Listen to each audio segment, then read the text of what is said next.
What happens when passion collides with power, when love dares to defy the greatest empire on earth? This is the story of Mark Antony and Cleopatra, two rulers whose desire for each other changed history forever. Mark Antony was no ordinary Roman, a celebrated general, larger than life in both triumphs and appetites. He commanded legions and loyalty.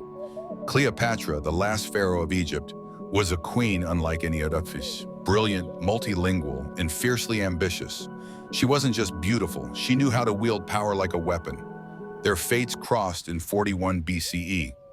Antony summoned Cleopatra, expecting tribute, but instead of bowing, she arrived on the Nile in dazzling style. On a golden barge draped in purple sails, perfumed air swirling around her. She was a vision of a goddess, and Antony was spellbound. That night, politics gave way to passion, and what began as an alliance became one of history's most legendary romances. But this love came at a cost. Cleopatra gave Antony wealth, ships, and armies. Antony gave her protection and his heart.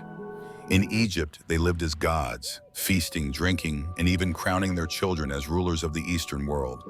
To Rome, this looked like treason, and Octavian, the cold, calculating heir of Julius Caesar, seized his chance. He spread rumors that Antony was no longer Roman, but a slave to an Egyptian queen.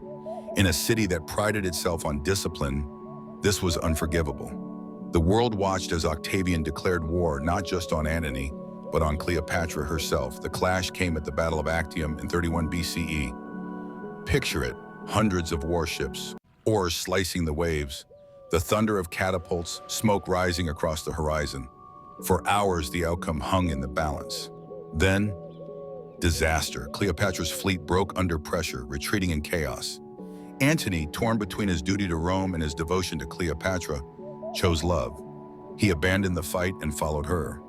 The dream of an empire ruled by two lovers sank beneath the waves. Back in Alexandria, surrounded and betrayed, the lovers prepared for the inevitable. Then came the cruelest twist. Antony was told Cleopatra was dead.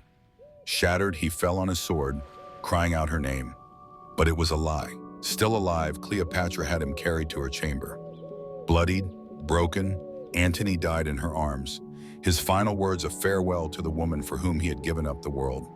Cleopatra's choice was still ahead.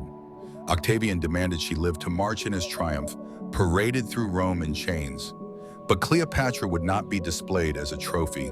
She prepared herself, dressed in royal robes, and welcomed death on her own terms. Ancient stories say she let an asp, a venomous snake, bite her breast. Others believe she used a vial of poison hidden in her chambers. However it happened, she died as she had lived, proud, unbroken, and queenly to the end. And with her death, Egypt's independence ended. Rome claimed its prize, and Octavian became Augustus, the first emperor.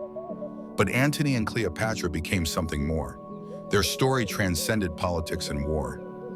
They became legend, immortal lovers remembered not for what they conquered, but for how far they dared to go for love and power. So was their downfall caused by passion, by ambition, or by the sheer might of Rome? Perhaps it was all three. What's certain is this: when Antony and Cleopatra defied the empire, they sealed their fate, but also their immortality. If you enjoyed this tale of passion and betrayal, subscribe, because history holds even more stories as dramatic as this one.